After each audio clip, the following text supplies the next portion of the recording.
Buenas tardes a todos. Bienvenidos. Hoy tenemos con nosotros al almirante José María Treviño, que es director del área de cultura de la Liga Naval, y que, bueno, voy a leer un poco su currículum, su historial en la Armada, que ingresó en la Escuela Naval Militar en 1965, obteniendo el despacho de alférez de navío en 1970, con premio extraordinario de fin de carrera. Y sus especialidades fundamentales son submarinos y comunicaciones. También posee varios cursos nacionales e internacionales, incluyendo el curso de guerra naval en Madrid, donde obtuvo el número 1 de su promoción, el de Estados Mayores Conjuntos, el del NATO Defense College en Roma y el de inteligencia de la DIA Washington.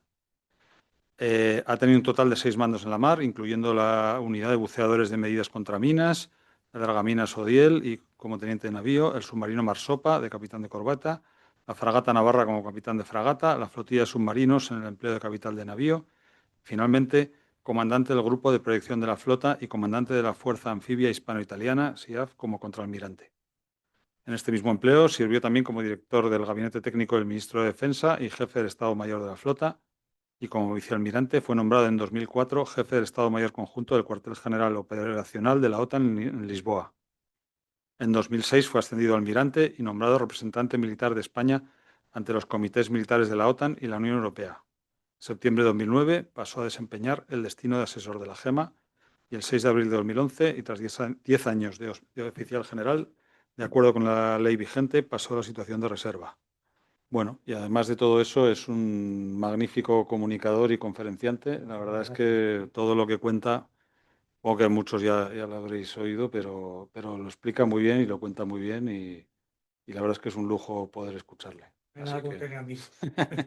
Bueno, muchas gracias. sin más, os dejo. De todo lo que se ha leído aquí del currículum, realmente lo que afecta a esta conferencia es el destino que tuve de comandante del grupo de proyección.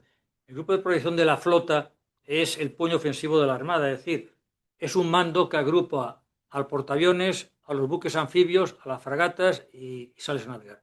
Antiguamente ese cargo lo tenía el almirante de la flota, pero cuando la flota creció mucho, pues el capitán, al almirante de la flota le hicieron un cuartel general en Rota y de ahí no se mueve. O sea que es un mando que es en tierra.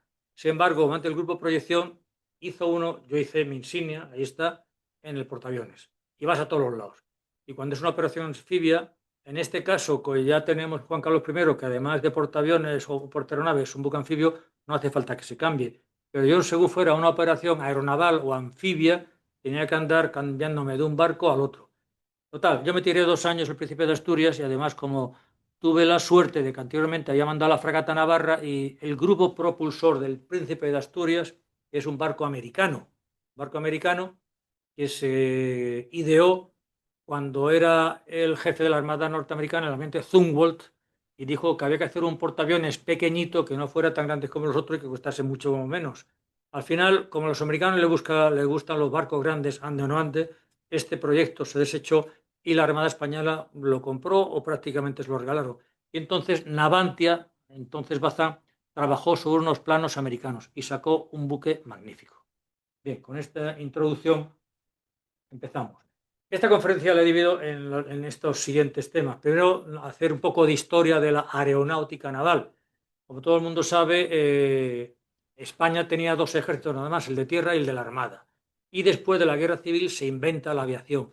¿Y cómo se inventa la aviación? Pues cogiendo los aparatos de la aviación militar y los aparatos de la marina, que era la aeronáutica naval. Fue un pequeño robo a gran escala, pero sí. Los primeros portaaviones, porque en este siglo hemos tenido, en 100 años, hemos tenido 4 portaaeronaves, cada uno con un nombre distinto. Y vamos a tratar en profundidad el Príncipe de Asturias, el grupo aeronaval, que era el antiguo grupo Alfa, el grupo de proyección, que es como se llama ahora, lo que pasó último tercio de vida y las conclusiones. Bien, ¿qué es la aeronáutica naval? Bueno, pues aquí yo como submarinista me siento orgulloso que nosotros tuvimos submarinos en el 15, esto lo han tenido en el año 17, 2 años más tarde, y siempre por un Real Decreto de Alfonso XIII, que dijo que había que crear una aviación naval. Entonces, en 1920 se crea la Escuela de Aviación Naval en lo que es el aeropuerto del Prat en Barcelona. ¿Cómo han cambiado los tiempos? Y la aeronáutica nace en Barcelona, de cada naval. Y tenemos estacionados los barcos y el aeropuerto del Prat. El primer jefe o padre del arma aérea fue el capitán de fragata Cardona. Este llegó a capitán de navío Curiosamente, vivía en el Escorial, donde vivo yo ahora, y en agosto del 36 apareció su cadáver en una cuneta. Luego hablan de memoria histórica. Y este hombre estaba ya jubilado. Lo mataron. Estaba jubilado ya del todo. Bien, lógicamente, para que sea aeronáutica naval, pues tiene que tener un barco. Y en 1922 se compra el primer Dédalo. Este barco era feo o no, lo siguiente, igual que este, el Príncipe de Asturias precioso. Ahora, pues era un barco, y ahora veremos en detalle su historia, que lo había dado Alemania en compensación por las pérdidas de guerra. En la Primera Guerra Mundial, los submarinos alemanes, los U-Boot, hicieron de las suyas. Y entonces, barco que veían, barco que hundían. Y en esto hundieron varios barcos españoles y cuando perdieron la guerra, es el problema que tiene el perderlo, pues tienes que hacer una serie de compensaciones. Y a España le dieron 6 barcos, que se bautizaron España número 1, España número 2, hasta España número 6. España número 6 era el antiguo Neudenfeld y que se la bautizó Dédalo y se lo quedó a la Armada. El España número 3 es el más triste recorrido porque la guerra civil era buque prisión en Cartagena y ahí la República o el Frente Popular perdió la guerra. ¿Por qué? Porque asesinaron a todos los oficiales de Marina de Cartagena, del orden de 350, cuando Cartagena tenía todos los barcos de guerra de la Armada, menos 3 que estaban en Ferrol. Inician la guerra con 30 barcos, el bando nacional con 3, y curiosamente ellos pierden la guerra. Como dijo alguien muy famoso, dijo, ellos tenían los medios, nosotros teníamos la razón. Pero el caso es que el España número 3 fue de infausta memoria. Y los primeros aviones fueron 5, eran hidroaviones, porque una de las cosas muy importantes es que la Armada está en el mar. Y yo, como no tengo un portaaviones de cubierta corrida para aterrizar, como tenían en esa época, tenía muy pocas naciones en ese momento, lo que se utilizaba era el hidro. El hidro tiene un gran inconveniente. Si tengo una ola de más de 1 metro, ya no puedo aterrizar. Entonces, ¿qué hizo la Armada astutamente? Y el Ejército también. Pues pusieron su base aeronaval principal en el mejor sitio para veranear de España, que es el Mar Menor. Y allí, San Javier, la Academia General del Aire, era de la Armada. Las tapas de las alcantarillas todavía se puede leer Aeronáutica Naval. Y los de tierra que hicieron, como en ese momento donde estaba lo candente era Marruecos, pues en la Mar Chica, que es el equivalente al Mar Menor español, que está al lado de Melilla, entre Melilla y Nador, pues pusieron la base del Atalayón y ahí tenían todos sus hidroaviones. Ahí vemos que además de San Javier, pues teníamos la base de Mahón. De Mahón siempre ha sido una base estratégica. ¿Por qué? Porque las islas siempre tienen que tener una base naval. Curiosamente no teníamos una base en Canarias. Y Marín, donde está la Escuela Naval. En la campaña de Marruecos fue donde se estrenó, porque hizo cantidad de acciones de bombardeo sobre los rebeldes rifeños. Y este año que conmemoramos el centenario del desembarco de Alhucemas, por razones políticas no ocultas, es decir, la gente se cree que el desembarco de Alhucemas era contra Marruecos. No, señor, fue para ayudar al sultán de Marruecos, porque hubo un rebelde llamado Abdelkrim al-Hatabi que se rebeló contra el sultán y entonces nos causó el descalabro de 1921, donde murieron 10.000 españoles y 3.000 regulares fuerzas indígenas. Lo hizo este propio rebelde, que era de la cábila de Beni Uriagel en la bahía de Lucemas y con su centro en Axdir. Entonces, cuando hubo que acabar esa guerra, porque desde 1921 hasta 1925 hubo 4 años de combates continuos, pero esta gente se fortificaba. El marroquí es un magnífico luchador, es un gran guerrero, solo necesita la fusila, como dicen ellos, un puñado de dátiles y una cantimplora, con eso aguanta el día entero. Bueno, pues se hizo el desembarco en el corazón suyo, de Alhucemas, y se hizo por vía marítima, y se le ganó. Pues esto no se lo ha dado ninguna propaganda, cuando realmente el sultán de Marruecos agradeció muchísimo que la incipiente República del Rif, capitaneada por Abdelkrim, desapareciera. Bien, en toda aviación siempre hay accidentes, y el primero fue el 20 de junio, curiosamente cerca del Castillo de la Mola, el 20 de junio del 23, en Mahón. Se cayó un maqui y murieron tanto el piloto como el observador, que curiosamente el piloto era del Cuerpo General, pero el observador había embarcado ese día y era de intendencia. El siguiente accidente que hubo fue en la campaña de Marruecos, que fue un supermarín Escarab, cayó en la zona de Tiguisas, en el norte de Marruecos, y murió el piloto. Se hace el desembarco el 8 de septiembre del 25, donde ahí participa la aviación naval en pleno. De hecho, va el Dédalo, fondea en la bahía de Alhucemas. El Dédalo podía llevar hasta 33 hidroaviones, que era un número muy grande. Lo que pasa es que de él no despegaba. Los hidroaviones iban unos 13 en la cubierta y 20 embalados, sí, con las alas plegadas, en el hangar. Y entonces esto, por medio de una grúa, se ponían sobre el agua. Pero vamos, ya tenía mucha práctica y esto que he contado, en menos de un cuarto de hora se largaba un avión. El caso es que el desembarco de Alhucemas, pues la Aeronáutica Naval hace unas 150 misiones de bombardeo, que además era muy curioso, porque las bombas se llevaban en la mano, o sea, ya largaba una bomba, eran bombas de un peso limitado, 5 o 10, si eran ya de ciento y pico kilos, ya iban fijas en la superestructura del avión.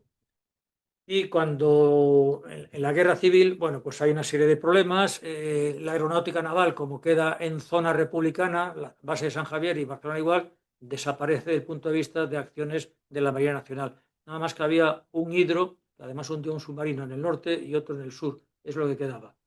En el año 39, cuando ya se acaba la guerra civil, entonces se decide fundar la aviación. ¿Y cómo se funda? Pues con los aviones contado antes, tanto militares como navales, y hasta nuestros días.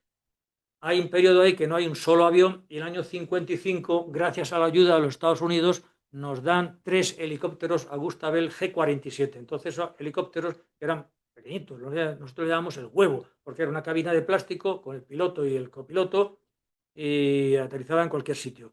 Yo he montado alguno de ellos porque ellos estuvieron basados en la escuela militar, donde hay un hangar que se conserva todavía y es la primera base de después de la guerra. Pero cuando ya se empiezan a comprar más helicópteros, esto forma la primera escuadrilla. Cuando se compra la segunda escuadrilla, que eran aviones más serios, más grandes de transporte, nosotros llamamos los Pepos, pues ya no caben en Marín y se llevan a Rota. Es decir, desde el año 63 está la aeronáutica naval basada en la base naval de Rota. Aquí vemos pues, un Dornier, que era un barco grande que hacía navegaciones. De hecho, este año se celebra los grandes aniversarios y en el famoso Plus Ultra del Ramón Franco pues, iba un teniente de navío también, de navegante. En estos 100 años hemos tenido 4 portaaviones o 4 buques que podían llevar aviones. Cada uno tenía una denominación distinta. El porta Hidros Dédalo, porque llevaba hidros. El porta helicópteros Dédalo, que este se compra en los Estados Unidos y en principio es para llevar helicópteros. El portaaviones Príncipe de Asturias, que este nace y muere como portaaviones. Y por último el LHD, que significa esas siglas tan extrañas, Landing Helicopter Dock, que es un buque anfibio, la L viene de landing, que es llegar a la playa o varar. H helicópter porque estaba hecho para helicópteros y dock porque lleva un dique donde van lanchas de desembarco. El Juan Carlos I, que luego mostraré la foto. Aquí vemos el Dédalo I, que tenía unas características y una silueta un tanto curiosa. Vemos que a proa tenía un poste, que a ese poste se amarraban los dirigibles, porque podía llevar dirigibles hasta 2. Entonces, ese era su punto de atraque. El problema que era, estos eran de hidrógeno y era un peligro. Y en la cubierta de popa, que tenía del orden de 60 y tantos metros, ahí podía llevar los hidroaviones. Y con la pluma que vemos ahí en el palo, se ponían en el agua. Bueno, era un barco que hizo su papel, sirvió de experiencia, porque claro, cuando empiezas una capacidad nueva en una armada, tienes que tener experiencia. Tienes que tener experiencia y nadie empieza sabiendo. Pasa con los submarinos, empezamos con el Peral hasta nuestros días.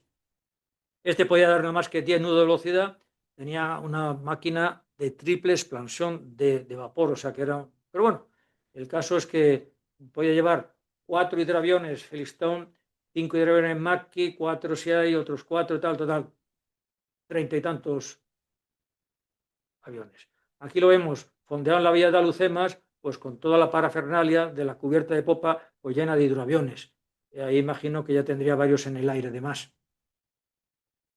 Aquí lo vemos atracado en Cartagena, vemos siempre la cubierta llena de hidroaviones, vemos a proa el mástil donde agarraban los globos dirigibles y también cautivos, en que era muy curioso. Y este, cuando empieza la guerra civil en el año 36, no tiene ninguna participación porque se acaba de dar de baja. Y tiene un hecho histórico, aparte del hecho histórico de haber participado en la bahía de Alhucemas, el desembarco, cuando el ingeniero de la Cierva, murciano también, igual que Isaac Peral, inventa Sotogiro, pues la primera toma que hace un barco es en el Dédalo. Aquí hay otra historia tristísima. Juan de la Cierva y Codorniu, cuando hace su invento, lo quiere vender y no se lo compra nadie. Entonces se lo vende a un americano llamado Sikorsky. Sikorsky se convirtió en el mayor constructor de helicópteros del mundo. Qué tristeza que un invento puramente español lo aprovecharon los americanos, pero la historia es así. Peral, por el contrario, cuando los ingleses quisieron comprarle los planos del Peral, dijo que el invento no era suyo, que era de España y que no lo vendía. Y así se quedó la historia.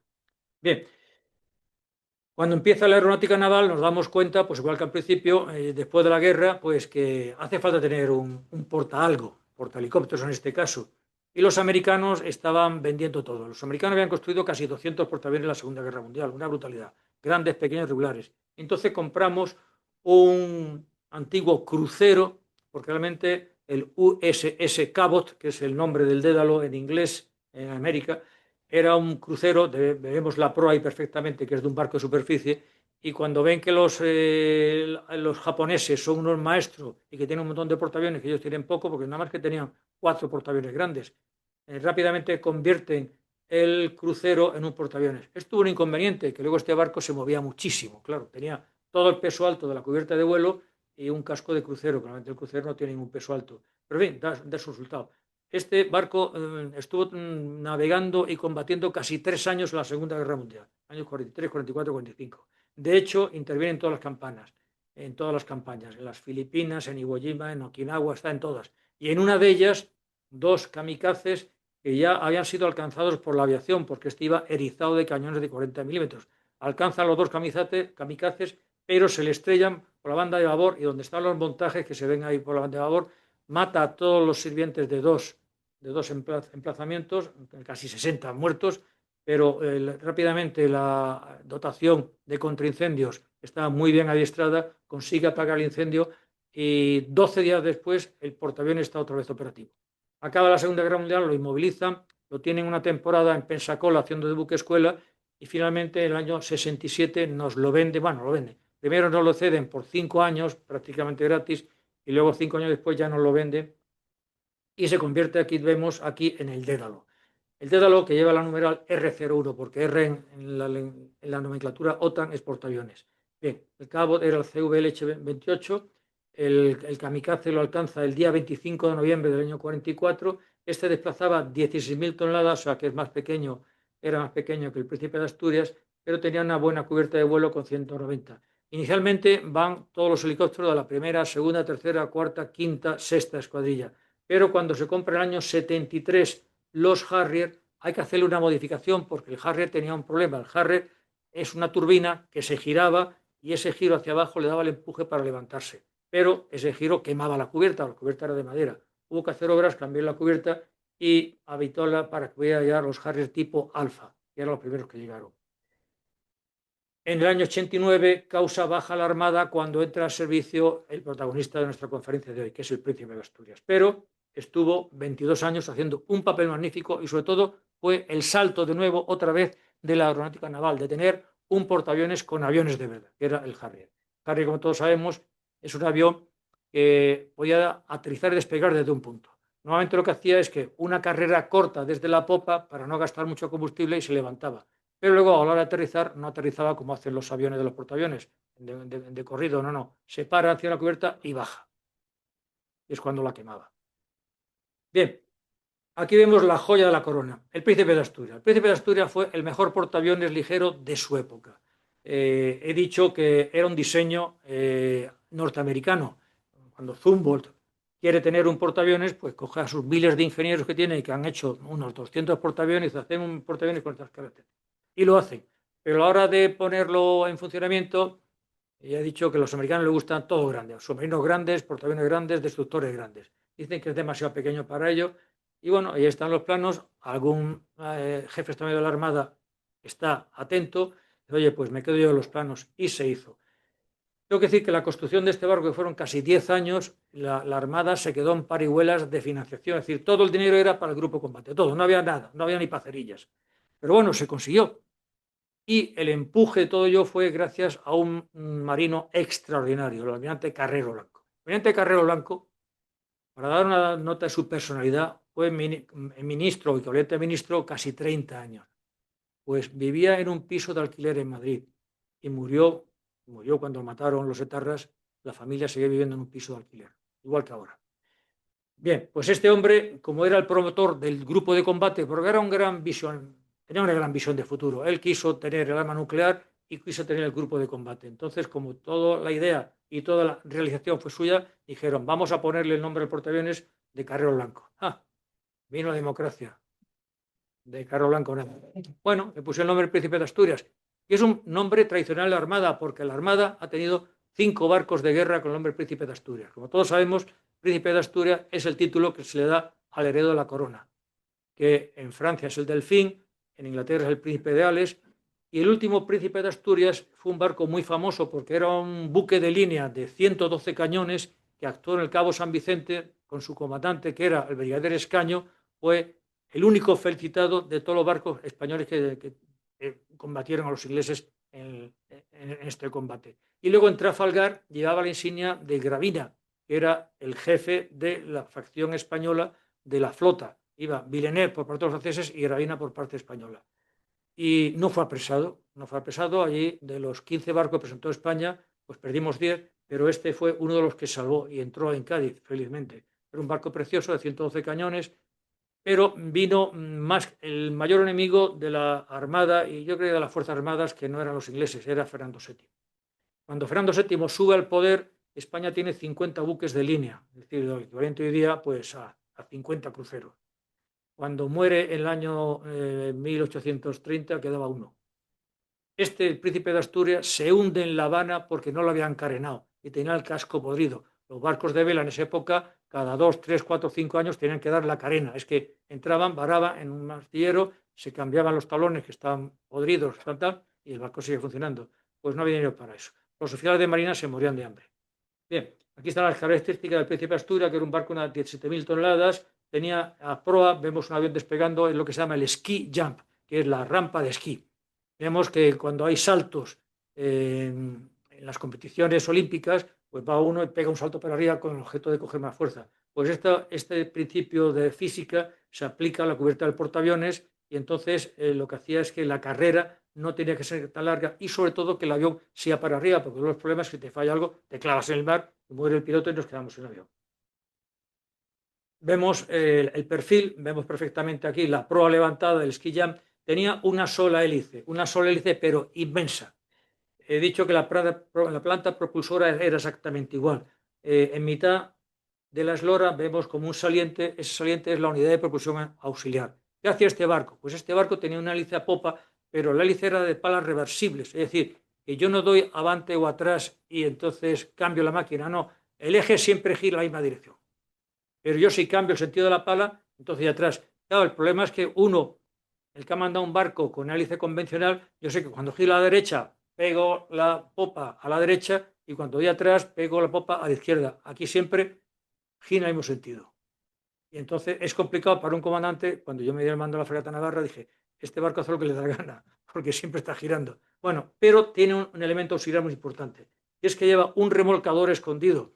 Lleva 2 hélices abajo, que son las cupas, es como si fuera una mini pimer que pueden girar 360 grados, y esas le podían dar una velocidad de 5 nudos. Entonces, estupendo, porque yo pegaba la proa, daba atrás, y entonces automáticamente podía pegar la popa y con las upas pegaba la proa. Entonces, cuando me acuerdo cuando mandé a la fragata Navarra, nunca cogí un remolcador para atracar o desatracar. No me hacía falta.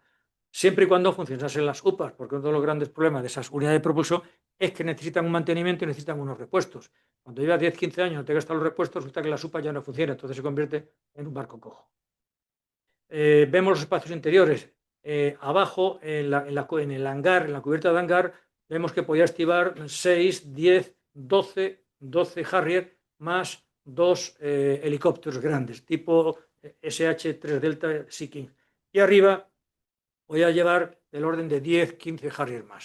Es decir, podía llevar casi 30 aeronaves, que era mucho, porque realmente siempre se calcula que en un portaaviones cada 1.000 toneladas es una aeronave. Es decir, si tengo un portaaviones de 100.000 toneladas, que son los portaaviones norteamericanos, puedo llevar 100 aviones. Como desplazaba 17.000, teóricamente debería llevar 17. No, pues llevaba casi el doble. ¿Por qué? Porque era un barco muy bien hecho. Llevaba 2 ascensores, una popa donde está la bandera. Entonces yo llevo el avión con el tren amarillo que se llama, que era una especie de carretillas que enganchaba al avión y lo llevaban por todos lados.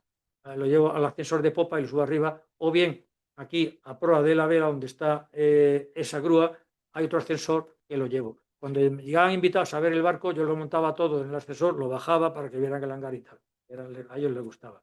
Aquí hemos navegando al Príncipe de Asturias, lo vemos que el Príncipe de Asturias es bastante más grande y vemos en el hueco que hay a popa, pues es el hueco del ascensor que ahí está en ese momento bajado. El Dédalo ese no tenía tanto margen, tenía un solo ascensor, mientras que este pues tenía mucho más juego y además la capacidad de aviones que puede llevar uno y otro una vez que mete los Harrier, pues, pero en fin, Dédalo hizo su papel y el Príncipe de Asturias, pues es una pena que lo mataran cuando funcionaba todo perfectamente. Aquí vemos la impresionante proa con el ski jump, dan el día que lo votaron, el 22 de mayo de 1982. Aquí hay un hecho muy curioso y políticamente incorrecto. En ese momento pierde las elecciones Suárez y lo gana el Partido Socialista. Y en Marina estábamos horrorizados pensando que los socialistas podían parar el programa del portaaviones. Entonces, claro, el almirante jefe de la Armada dijo, que lo voten como esté, una vez en el agua no lo dan de baja. Y se votó deprisa y corriendo. Esa fue la anécdota. Luego, felizmente, no pasó nada y siguieron construyendo el portaaviones sin problema. Aquí vemos el inmenso hangar que se podía llenar de aviones pues infinitos. Una de las cosas que se hacía es que cuando embarcaba la unidad aérea embarcada, una EM que se llamaba, pues estaban trabajando 24/7. Es decir, en rota pues trabaja de 8 a 3. Sin embargo, en la mar se trabaja 24 horas diarias. Entonces se podían hacer muy bien los mantenimientos, las reparaciones, etcétera, etcétera, porque una de las cosas más curiosas y que mejor funciona el arma aérea son los mecánicos. Es una cosa que pregunté, vamos a ver, un mecánico de la aeronáutica naval, de la aviación naval, del arma aérea, que trabaja en rota, si estuviera trabajando en Sevilla para la aviación civil, pues ganaría el doble. Pero este hombre vive en rota, tiene un clima estupendo, tiene la playa al lado, está contento con su trabajo, no le explota, y el tío no se mueve de allí. Bueno, pues esos son nuestros mecánicos. Aquí vemos el Príncipe de Asturias navegando ya, pues ahí a bordo lleva 4, 7, 10 Harrier y abajo voy a llevar otros tantos y 3 helicópteros más. La estampa es preciosa, vemos perfectamente el ascensor de aviones a popa que está arriba con un Harrier encima de él y la línea tan bonita que tenía este barco. Aquí vemos una vista de la popa con todos los aviones agrupados. Este es el tren amarillo. El tren amarillo era fundamental para poder mover. Uno de los problemas cuando se compra Juan Carlos I es que solo había un tren amarillo, entonces lo llevas al Príncipe de Asturias o lo llevas a Juan Carlos I, pero si no había tren amarillo no podían mover los aviones. Este es el momento impresionante que está tomando un Harrier. El Harrier parece que está quieto en el aire y es que la turbina, que es esta de aquí abajo lleva lógicamente el deflector y el deflector lo tiene enfocando hacia abajo. Y eso es lo que hace que frene y que pueda aterrizar.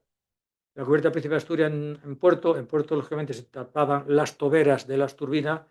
El Harrier tenía un problema, que era muy delicado. Yo tuve ese contencioso, habían pintado la cubierta del Príncipe de Asturias y primero tenía que quitar con decapante o con granalla la pintura anterior. Y el tío que lo hizo no era muy profesional, el caso es que dejó muchos trocitos de granalla. Y el Harrier cuando chupa, podía chupar estos trocitos de hierro de granalla y si le daba en las paletas de la turbina podía cargarse la turbina. Bueno, fue un desastre porque estuvimos intentando limpiar y tal. Finalmente la flota dijo, pues que se pinte otra vez y se acaba el problema de la granalla. En fin, que es un avión delicado. Eso de que podía tomar en una carretera o cualquier sitio no es cierto. Nada más que puede tomar en un sitio limpio de FODS. FODS son objetos extraños que pueden dañar la turbina. Aquí vemos la estampa del portaaviones de La Coruña. Este portaaviones en puerto era impresionante. Yo tengo una nota muy buena, que es que en el transcurso de mi mando, del grupo, yo tenía un capitán de banderas que era el comandante Príncipe de Asturias, pero yo mandaba el grupo, el portaaviones, además era impresionante. Cada vez que yo subía al barco, Príncipe de Asturias, señor almirante, comandante del grupo de protección de la flota a bordo. Le dije yo al comandante, oye, sí, señor almirante a bordo y nos quedamos. Con eso me llega. Bien, pues entramos en Lisboa en el curso de las maniobras y salgo a la calle, cojo un taxi y tal, y me dice el taxista, que era portugués, yo no sabía que España era tan grande. Lo que me dice usted, dice, sí, sí, yo quería, cuando he visto el portaaviones, me he dado cuenta de lo que es España y de lo que puedo hacer. Dice, pues esto es solo una muestra, para que veamos lo que impresiona un barco esto. También eso me pasó con el con el Juan Sebastián del Cano. Cuando entramos la primera vez en Estados Unidos, en mi viaje de oficial, llegaba la gente, ¿y este barco es de España? Pensando un poco menos que nosotros estamos pues, como los marroquíes, más o menos. Bueno, mire usted, es un barco que cuando ustedes aquí andaban con el taparrabo, nosotros ya tenemos barcos como este o más grande todavía, porque la gente eso no lo sabe. Y eso que hay activistas que nos manchan los cuadros del Museo Naval. Una cosa increíble, la falta de cultura del personal. Digo, ¿qué tendrá que ver el cuadro que se expone en el Museo Naval? Que es un cuadro precioso. Además, el otro día comentando, cuando llega Hernán Cortés a México, ¿cómo es posible que un español, por muy valiente que sea, con 200 soldados, por muy valiente que sea, conquiste un ejército del Moctezuma de turno que tenía 200.000 tíos? Pues porque Moctezuma y sus indios se comían a las otras tribus, se comían a 20.000 paisanos. Y entonces Cortés tiene la gran habilidad de unir al resto de las tribus y ataca a los 200.000 de Moctezuma y gana. Pues eso, cuando el presidente de México pide que pidamos disculpas, tienes que dar las gracias, que tu gente se comían unos a otros. Pero bueno, esto es la historia. Aquí vemos el ascensor número 1, que es el que está ahí a proa, y podía levantar 36 toneladas. El Harrier pesaba mucho menos. Defensa aérea. El Príncipe de Asturias no lleva cañones como lleva el Dedo, lo que lleva cañones de 40 metros. Lo que llevaba era 4 montajes de Meroca, que son 8 tubos que podían disparar 9.000 disparos por minuto. Ya está bien. Y además las balas eran de titanio, era una ráfaga. Y si venía cualquier misil o cualquier avión, pues lo sacaba. El problema de esto era que era muy complicado. Tenías un radar, tenías un sistema tal, pero no era automático. Y en la mar tienes que tener un sistema porque te llega un misil y tienes segundos para reaccionar. No puedes andar tocando botones, tiene que ser el sistema por sí solo que lo haga. Y eso no lo hacía.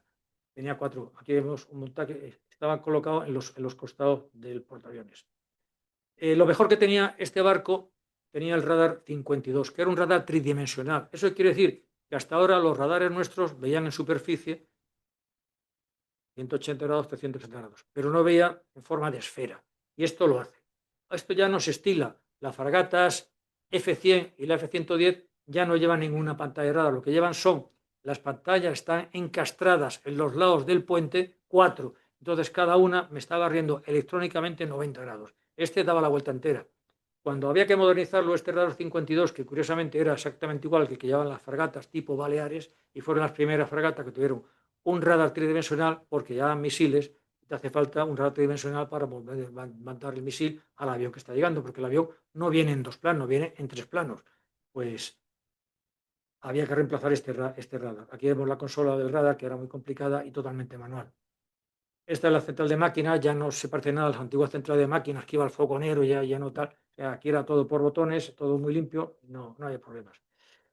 El barco además tenía las turbinas de aviones Boeing, tenía 2 turbinas General Electric LM2500 que le daban 46.400 caballos de potencia.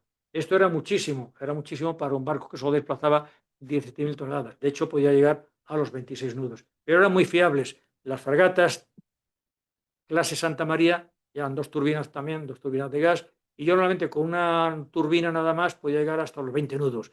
Si quería dar 30 nudos, metía la segunda turbina. Cuando había operaciones de vuelo tenía que llevar las 2 turbinas encendidas. Pero lo bueno de esto es que enciendo la turbina y no es como un motor diésel que tengo que esperar, o no digo nada, la propulsión por vapor, que hay que andar 5 o 6 horas antes. Pero instantáneamente tenía la potencia. ¿Por qué? Porque como, era igual que un avión. Un avión se monta uno, el piloto los arranca y a los 5 minutos ya pueden salir zumbando.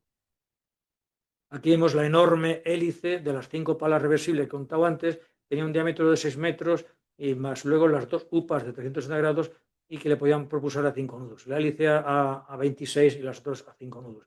El gran inconveniente, tanto en el Príncipe de Asturias como en la fragata, es que el borde de la pala es el elemento más bajo del barco. Entonces, cuando entras en puerto, si hay una piedra, en lugar de darle con la quilla, que más o menos tal, le pegas con la pala y das carga a la pala.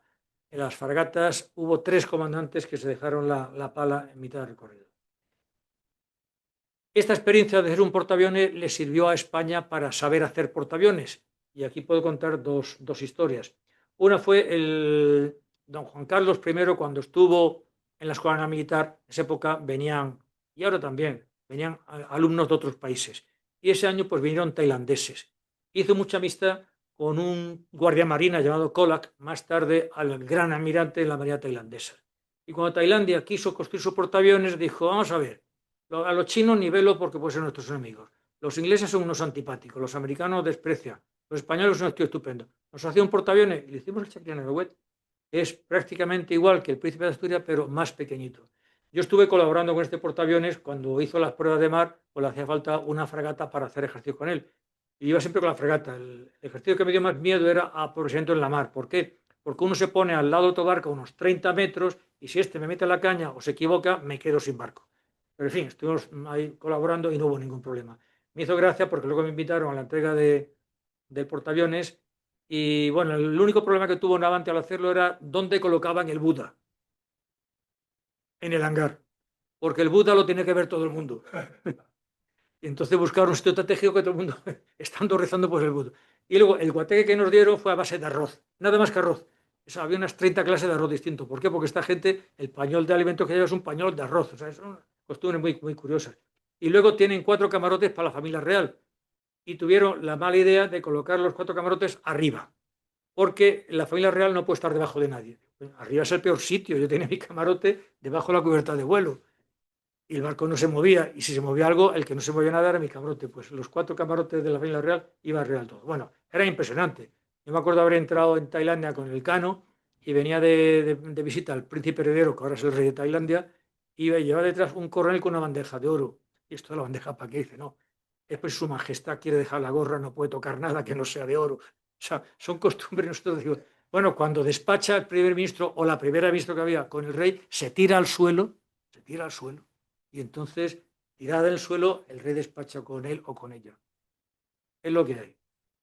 No todo el mundo es igual. Aquí vemos a estos le hicimos un regalo, entre comillas, envenenado. Es decir, ellos tenían portaaviones, pero no tenían aviones. Entonces nosotros habíamos tenido el Harrier Alpha, que fue el primero que llegó a España, que eran 8 aviones, y se los vendimos a ellos. ¿Por qué? Porque compramos la generación siguiente, que era el Harrier Bravo.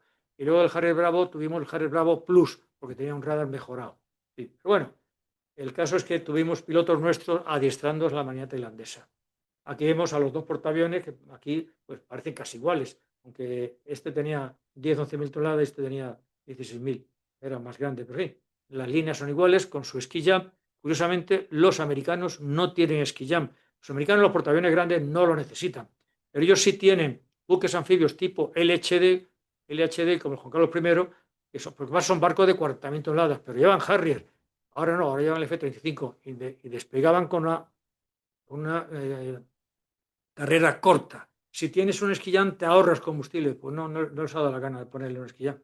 Bien, aquí vemos un grupo de combate español, es decir, que está formado por el portaaviones, fragatas y además lleva un destructor norteamericano por la banda estribor y un petrolero. Esta es la composición típica de un grupo de combate. Un portaaviones, 3 escoltas y luego un petrolero para tener aprovisionamiento en la mar. Aquí vemos navegando en conserva, vemos el portaaviones inglés, el que está al fondo del todo, que es invencible. Luego hay el portaaviones Forrestal, que es el más grande, que tiene el número 59, que es norteamericano. Luego hay un LHD, el Wasp, que vemos que es muy grande, como el Juan Carlos I, más grande todavía, porque este tiene 40.000 toneladas, pero que no lleva esquillán a popa. Y el que está más a la izquierda, más abajo, es el Príncipe de Asturias, que no desentona en absoluto. En absoluto. Aquí vemos el Grupo Aeronaval de la Flota con 2 fragatas y el portaaviones. Y esto ya fue ya el ocaso, cuando ya por fin se hace el Juan Carlos I, que es el que está en el centro. Vemos ahí una especie de cajón que tiene un esquillán y más arriba está el Príncipe de Asturias. A estribor del Príncipe de Asturias ya hay una fragata F-100, a babor del Juan Carlos I está una fragata tipo Santa María y luego 2 corbetas los extremos. Esta fue la última navegación. Tristemente, el 6 de febrero del año 2013, pues el Príncipe de Asturias salió a la mar en la base naval de Rota. Lo vemos navegando al lado, por babor, del L-61, que es el Juan Carlos I, pues lleva la numeral L de buque anfibio. Y delante lleva 3 fragatas tipo Santa María, una de ellas la que yo mandé. Bien. Esta foto es una pena, y 3 aviones Harrier dando una pasada.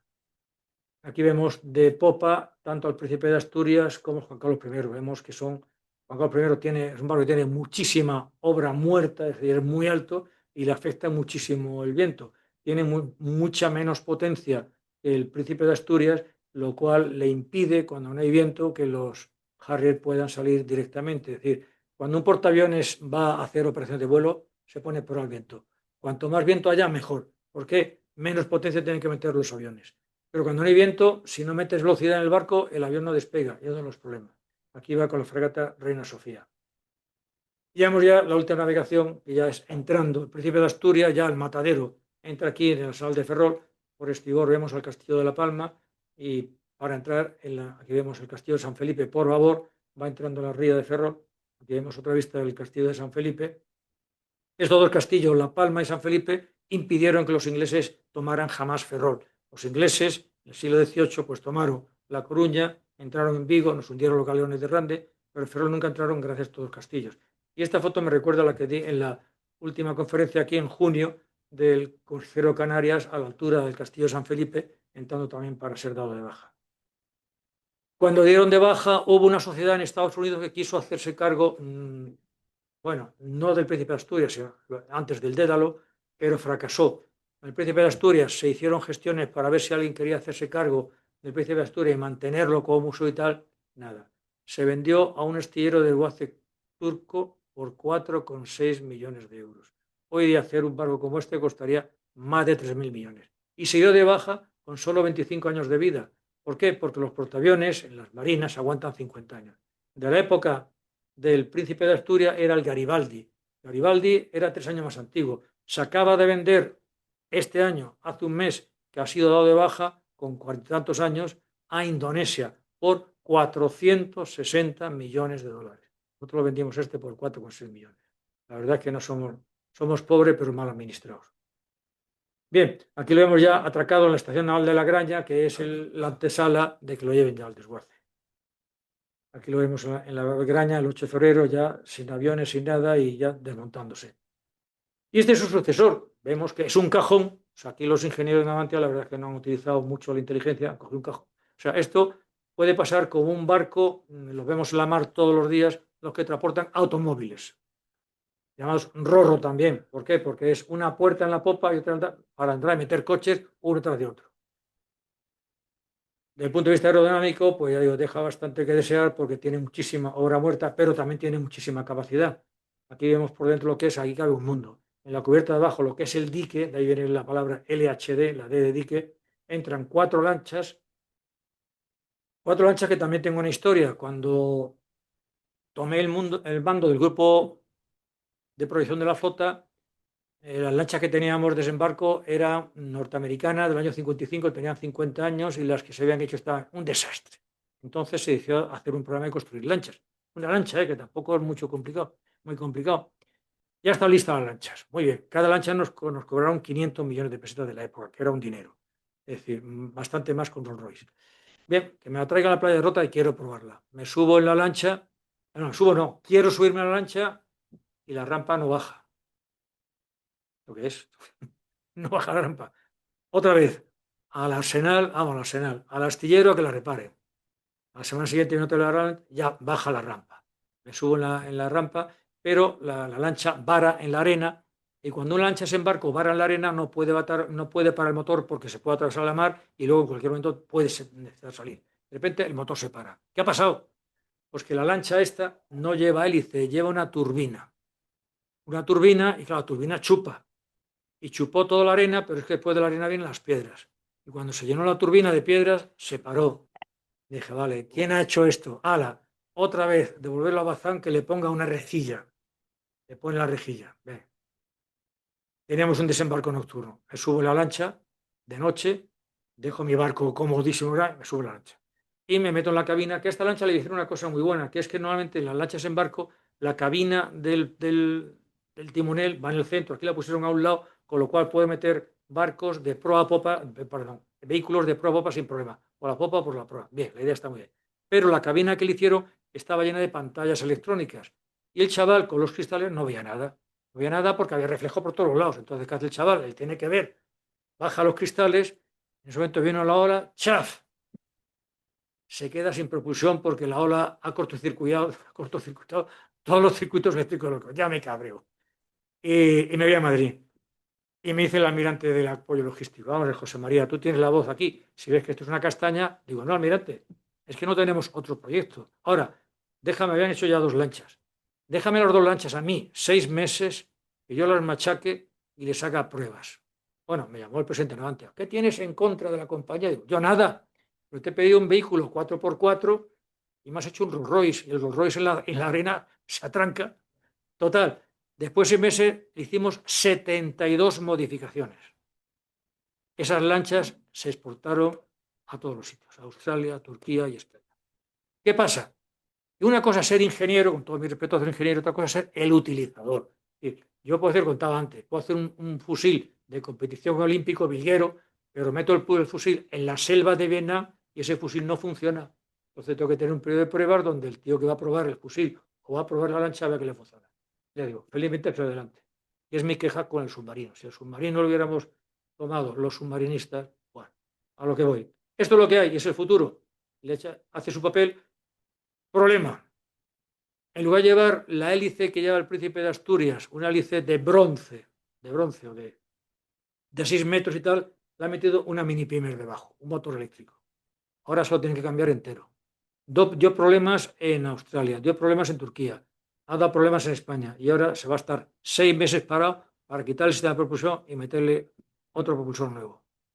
Digo, si es que un barco que va a la guerra no puede llevar un motor eléctrico que gira así, porque te puede pasar cualquier cosa, de que te explote una mina a una distancia y te quedes sin propulsión. Sin embargo, un árbol que es que es sólido, con una hélice que es sólida, eso no le pasa.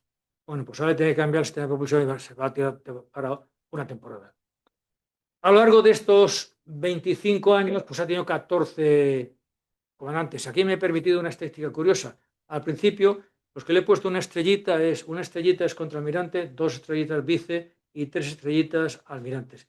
Los 10 primeros llegaron almirante todos, los últimos no. ¿Qué pasa? Que en la Armada ya no era el barco que había sido. De hecho, ahora mismo el único mando en la Armada, según el mando que te den de capitán de navío, sabes si vas a ascender a almirante o no. Y ahora mismo el que está más evaluado es el Juan Sebastián Elcano, que no es un barco de guerra. Se van a matar por esto. En la Marina alemana, el comandante del Gotschfork es un capitán de la línea mercante. Yo llevo 30 años y sabe el barco perfectamente.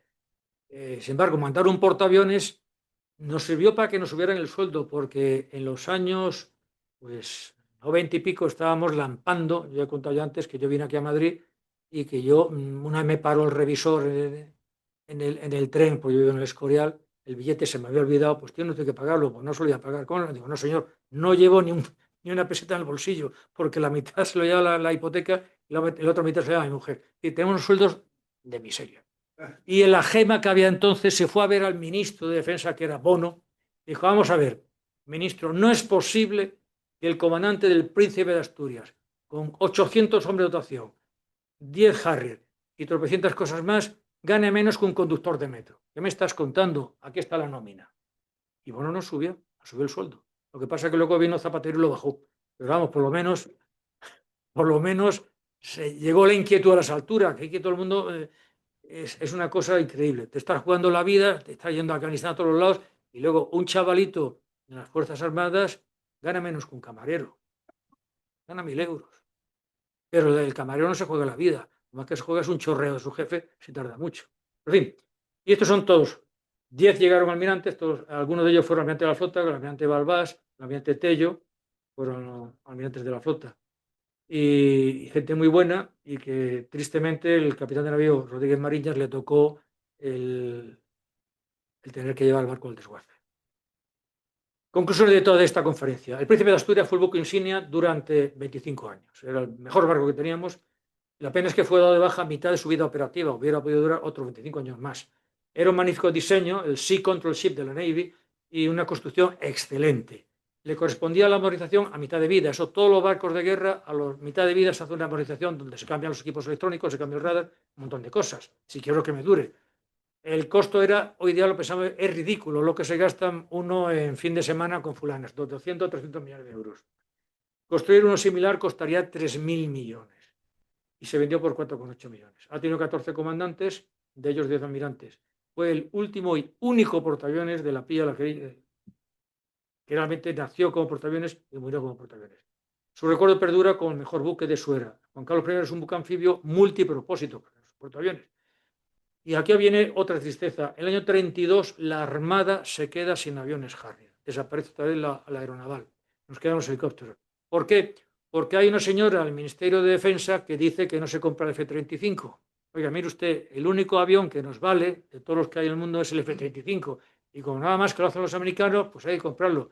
Como hay política de no comprar a los americanos, pues nos quedamos sin aviones. Eso sí, yo tengo gran esperanza que en el año 27 esto cambie y que llegue un ministro de Defensa sensato y diga que se compre el F-35. En Europa todas las naciones tienen el F-35. No solo para portaaviones, porque la idea de los americanos fue hacer un avión polivalente. Tienes F-35 Alfa, Bravo y Charlie. Entonces, uno es para la aviación, otra es para la infantería marina y otra es para los grandes portaaviones. Entonces, el Bravo, que es el nuestro, pues es uno que existe. Los italianos, que no tienen un pelotón, hace ya tiempo que lo tienen para sus portaaviones, porque tienen 2 portaaviones, el Garibaldi y el que hicieron posteriormente. Y esto es todo. Espero haberles no aburrido, y cualquier pregunta que tengan, esperen que no.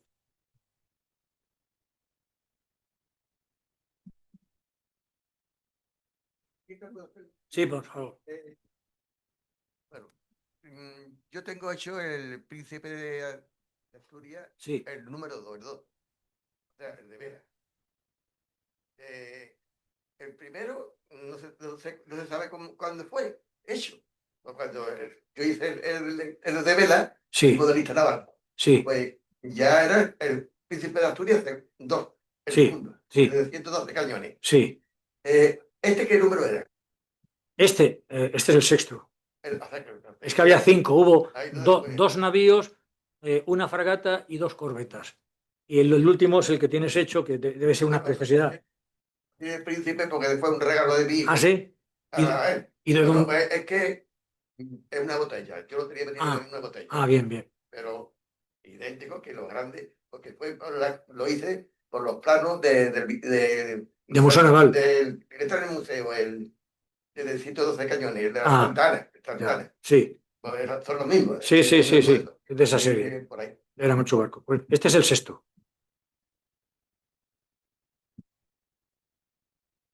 Sí. Bueno, muchísimas gracias. Muy.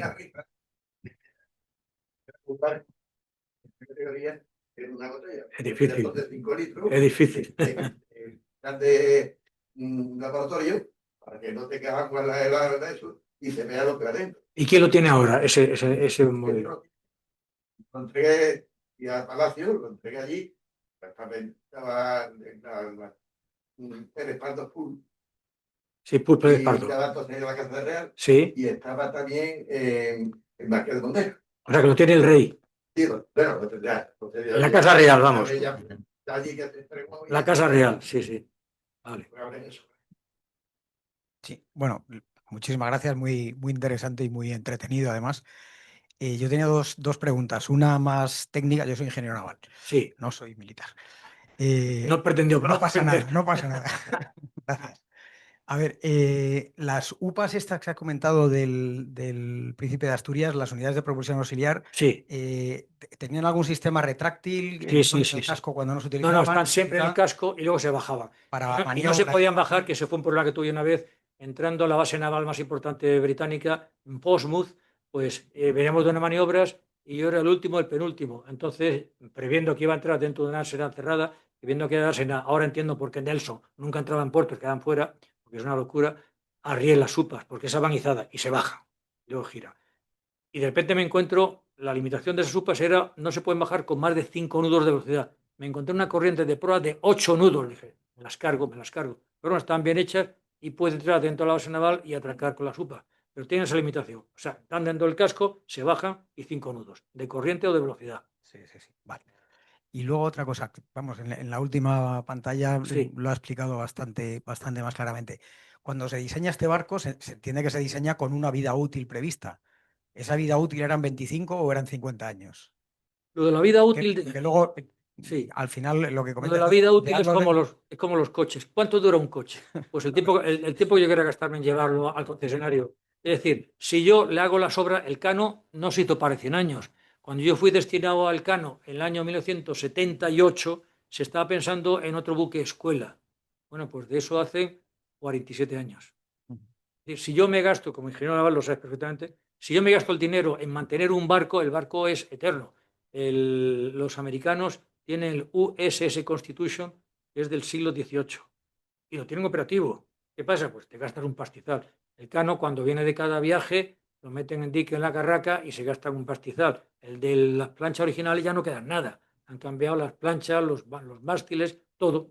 Entonces, teóricamente, los submarinos, que es lo más peligroso que hay, ¿por qué? Porque, como sabes, el número de compresiones y dilataciones que puede sufrir un casco submarino están limitados, no son eternos como un barco de superficie. Pues ahora mismo se construyen del orden entre 30 y 35 años. Curiosamente, tenemos un submarino, el Galerna, que por imprevisión pues tiene ya 42 años. Pero claro, tiene limitaciones ahora mismo también. Pero no se construyó, no se pensó en ese momento con la euforia. Lo que se pensó era, hay que modernizarlo y no tengo dinero. Que lo den de baja. El motivo Tristísimo. es estrictamente ese. Vale, Tristísimo. perfecto, muchas gracias. He dicho que el F-35, que no lo quieren comprar, pero ¿se ha pensado a su vez una alternativa o simplemente se pierde esa capacidad y se pierde? Es que no lo hay. ¿O se sustituye por drones? O Es decir, por no, helicópteros? vamos a ver, Ni nada. el portaaviones turco, que es idéntico a este, ese se ha construido en Turquía, pero con los planos asistencia técnica de España. Lo ha convertido en un portadrones, porque ahora hemos visto que, por ejemplo, en la guerra actual entre Ucrania y Rusia, la marina ucraniana no existe. Tenía una sola fragata y la hundieron en puerto para que no se hundieran los rusos. Bueno, pues la marina ucraniana, que no existe, se ha cargado 25 barcos rusos de la flota del Mar Negro, a base de drones aéreos, submarinos y misiles. Entonces los turcos han dicho, como hacen un dron muy bueno, el Bayraktar, que ha hecho estragos también en la guerra del Golfo, se lo han vendido a los ucranianos. Pues han dicho, de momento tengo un portahelicópteros, también portadrones. Los portugueses están haciendo uno pequeñito también para portadrones. Ahora la guerra va a ser de drones, pero no obstante, lo que hace un avión, un cazabombardero, no lo puede hacer un dron. Un dron siempre está limitado. ¿Qué alternativa tiene España? Pues tiene una alternativa carísima, que es decir, construyo un portaaviones tipo Charles de Gaulle, es decir, de 60.000 toneladas, de cubierta corrida. El Charles de Gaulle lleva aviones convencionales. La marina francesa no tiene ese avión de despegue vertical. Entonces le tengo que poner una catapulta que salga y tal, pero bueno, ¿qué me costaría el portaaviones de 60.000 toneladas? O sea, no quiero ni pensarlo, porque lo que fuera de España vale 3, si lo hace quien yo me sé, vale 6. No se pasa con el submarino. Entonces, no hay dinero para pagar. Y luego, los aviones de cubierta, o sea, de carrera convencional, pues también valen un pastizal. El F-35 es caro, es un avión que sale casi por 200 millones de dólares, pero como decía uno, la guerra es cara, las hay baratas, pero se pierde. Es decir, que no tenemos ahora mismo un esquema claro. Lo único que se me ocurre es que en el año 2027 venga alguien que piense y que diga, señores, no quiero perder esta capacidad. ¿Tengo que comprar el F-35? Pues lo compro. ¿Cuánto es comprar? 20, como estos.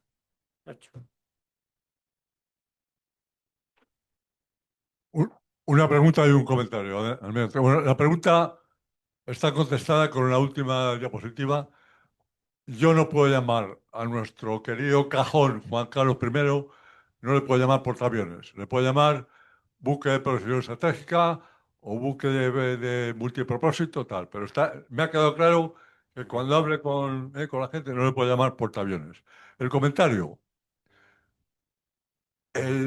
La traída de los García, y lo digo con todo cariño, hacia el Ejército del Aire, que estuve destinado con ellos 3 años como taco, la traída de los Harrier, no sé si muchos lo sabrán, tuvo sus más y sus menos con el Ejército del Aire.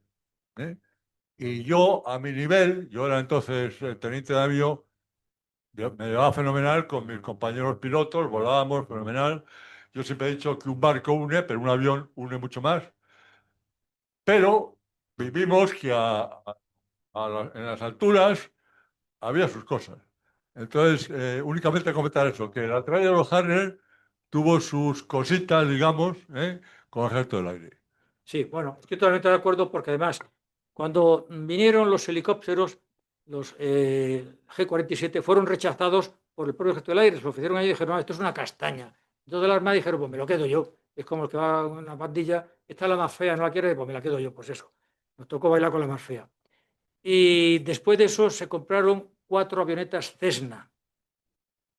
Y había orden del Ejército del Aire, en aquella época, de derribar cualquier avión que no fuera el Ejército del Aire. Y entonces las Cessnas, estaba entonces el teniente navío Balbás, que luego fue mi jefe en la flota, que corrían por las pistas de rota, pero no despegaban. Y así estuvieron 5 o 6 años, hasta que ya un momento en que se pusieron de acuerdo el ministro, porque había ministro de Marina y ministro del Aire, y no se hablaban al respecto. Decía que todo lo que vuela tiene que ser del aire. Y digo, hombre, entonces según eso no podíamos tener tampoco vehículos, porque todo lo que rueda tiene que ser del eje de tierra, ¿no? Pero vamos, fue una tontería que ahora ya no pasa. Pero bueno, el rescoldo llegó todavía cuando llegó el Harrier.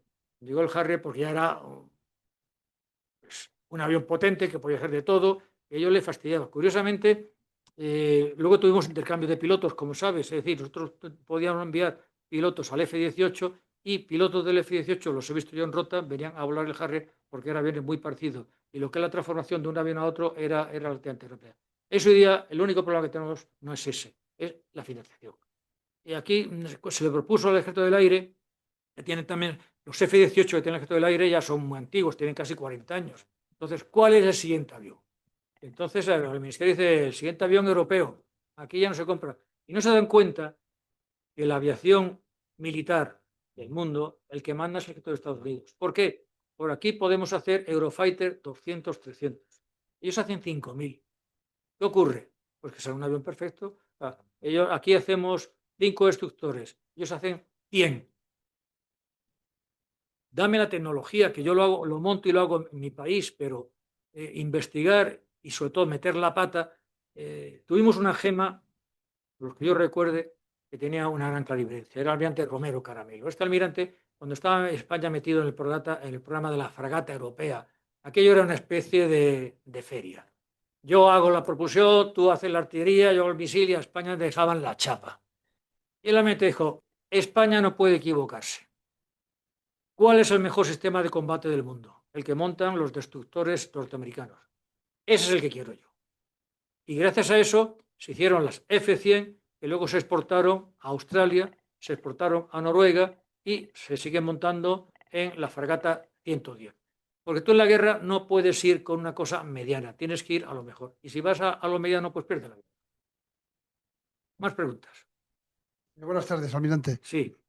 Yo le quería preguntar, porque yo me quiero poner en la cabeza de la Armada en la época en que se dio de baja el Príncipe de Asturias. No habría ninguna forma de negociación, porque lo último que le podía compensar a la Armada es perder un buque como el que teníamos, con una operatividad 100%. No hubo negociaciones, o sea, no hubo forma de decirle al gobierno que Sí, sí la había, sí la había. Yo, si hubiera sido la gema, lo tenía clarísimo. Ministro, aquí tienes mi cese. ¿Cómo es mi renuncia? O me arregla el Príncipe de Asturias o me voy a mi casa. Y la gente se echa para atrás. Porque eso no era dinero. No era dinero. Es que lo que es incomprensible 200 millones para arreglar un barco que vale 3.000 millones no es dinero. Pero se hizo así. También es cierto que cuando, y eso lo sufrí yo como comandante de la flotilla de submarinos, vi que el plan alta mar, que por el que se han hecho todos los barcos del año 1990, no figuraba la flotilla de submarinos. ¿Qué pasó? Se dieron de baja los 4 de Amnés, se dieron de baja los Agosta, han tenido que recuperar uno y tal, no sé qué, y nos hemos tirado 20 años para construir un submarino. Pues ha fallado lo que tiene que fallar. Por los dos lados, por el lado militar y por el lado civil. En el lado civil, porque cuando tú haces un programa o un sistema de armas y no haces otro hasta dentro de 20 años, la gente que sabía o se ha ido o se ha muerto. Y los que llegan nuevos empiezan desde la A. Y luego por parte de la Armada, pues no se ha hecho suficiente presión, porque se puede hacer presión. Esto es lo que hay, ministro. Si no me lo das, te buscas a otro. Y eso no le gustan a los ministros de defensa, pero no lo ha hecho nadie. Ahí estamos. Siempre hay, y luego hay otro problema. Defensa ha trincado todos los programas, todo. Y no tiene capacidad para llevar adelante todos los programas de los 3 ejércitos. Estamos viendo los desastres. El desastre del submarino, el desastre del 8x8, etcétera. El desastre de aviación que han dicho los franceses. Oiga, usted está trabajando en el FCAS, que es el Future Combat Air System, futuro sistema de combate aéreo, para dentro de 20 años. La guerra está aquí. Yo no puedo esperar hasta el año 2035 para empezar a probar un avión. ¿Quién es el interesado? ¿El Ministerio de Defensa, que son los políticos, o los cuarteles generales, que son los profesionales? La pregunta queda ahí. ¿Pero qué pasa? Que yo, del Ministerio de Defensa, puedo controlar todos los dineros de todos los programas. Y no es que de los cuarteles generales se controlasen exactamente igual, pero tengo el mangoneo. Y cuando llega un almirante y dice, quiero comprar el F-35, no, va a ser que no. ¿Qué haces? Y la Armada tiene gran interés en comprar el F-35 porque es el único avión que hay. Y en España nos quedamos, lógicamente, sin ese poder de proyección que tiene la Armada siempre. Y que la tienen F-35, los ingleses, lo tienen los italianos, sí, claro, claro, claro. Y Marruecos tiene el F-16 y Marruecos tiene el tanque Abrams norteamericano. Marruecos está gastando un pastizal. Solo le falta comprar un submarino. Y a nosotros no nos lo va a comprar, ya te digo yo de entrada. Nosotros no lo compramos. Y el día que tenga el submarino, pues nos echamos a temblar. ¿Por qué? Porque hemos perdido gran parte de la capacidad antisubmarina que teníamos cuando yo entré en la Armada. Cuando yo entré en la Armada, todos los barcos eran antisubmarinos. Yo hice ejercicios antisubmarinos a patadas, de alférez de navío y de ente navío, a patadas. Y luego ya cuando mandé la fragata Navarra, pues el año y medio que estuve de mando, pues hice media docena de ejercicios. Y tampoco había demasiado interés. Ahora resulta que el problema es el misil. Bien, ¿qué defensa antimisil tenemos? Pues ahora están empezando a comprar defensa antimisil, pero hasta ahora no había absolutamente nada. Hay que tener... esta mañana he oído el discurso que ha hecho Netanyahu delante de su gente. Dijo, el pueblo israelí combatirá hasta el último hombre para mantener su independencia y su libertad. Dilo tú aquí en España. Cuando ayer nos tiraron los cubos de pintura roja en el Museo Naval. Tú dices ahora mismo, vamos a recuperar Gibraltar, y ¿quién se apunta? No se apuntan ni los gibraltareños, que viven del contrabando. Pero claro, eso va en la sangre. El pueblo israelí siente la amenaza, siente que le mataron, le masacraron 1.200 personas, la mitad mujeres, las violaron, las quemaron, ellos también. Y dijeron, vamos a ir a por las ratas. ¿Quiénes son las ratas? Las ratas son chicos de Hamás. Y han ido por las ratas. Y se han cargado 30.000 ratas. No les ha dado tiempo a acabar con todas, porque el problema es que Hamás es una hidra de 7 cabezas. Vas cortando una y van saliendo otras. Pero bueno, han sufrido un varapalo para una temporada. Y tardamos bastante tiempo. Israel cometió el error de salirse de la franja de Gaza hace 15 años. Ellos patrullaban las calles, se fueron, entonces ha sido el desbarajuste. Eso ya no lo van a hacer, van a tener un control. Porque tú no puedes tener un amigo cuya función y prioridad number one es destruir Israel. Y te ha alargado cantidad de cohetes a lo largo de 40 años. ¿Y cuántos muertos han muerto israelíes de los cohetes que han lanzado esta gente? Es increíble. Entonces, tú no puedes vivir con eso. Y cuando das un palo, o lo das bien o no lo acabas. Cuando vas a la guerra tienes que ir con todos los medios. Si vas con paños calientes, pierdes la guerra. ¿Qué le pasó a los americanos en Vietnam? Fueron con paños calientes, perdieron la guerra. ¿Qué ha pasado en Afganistán? Se han ido con paños calientes, se ha perdido la guerra. Hay una película magnífica, que es la evacuación de la embajada de Francia. El embajador se quitó de en medio, se fue al aeropuerto de Kabul para seguir. Y dejó a un comandante de la policía, de jefe de la embajada, que tenía todo el personal de la embajada y 400 asilados. Así. Y rodeado de talibanes. Y el tío dice, ¿cómo saco yo 400 tíos aquí? Sí que me los maten, porque además habían prometido tal. Pues el tío lo saca tal. Y es que es así. Dices, ¿cómo se puede ir la OTAN de Kabul en estas condiciones cuando tuvo 160.000 soldados desplegados en Afganistán? Que yo estaba allí 6 veces. Y dejar que esta gentuza con las barbas hasta aquí, chusma. O sea, al día siguiente la mujer otra vez con el burka en casa y no salta. Y se ha dejado esta situación. Pues no lo sé. Pero ya te digo, la guerra nunca la mandamos los militares, la mandan los políticos. De hecho, hay una frase por ahí que dice, la guerra es la continuación de la política por otros medios. Es lo que hay. ¿Quién ha acabado con la guerra de Israel? No lo ha acabado ningún militar, ha acabado Trump, que es un político y además extranjero. No se le reconocerá, pero si no entran tan ahí, siguen pegándose tiros. Más preguntas. Venga. Una puntualización. Sí. Pedro Cardona, el creador de la aeronáutica naval, cuando fue asesinado era a la sazón presidente de la Liga Marítima, o sea, el antecesor de esta casa. Sí, bueno, eso no lo sabía, ese dato no lo tenía. Cuando lo mataron era... Pues ya digo, apareció su cadáver en una cuneta. Muchísimas gracias por la atención.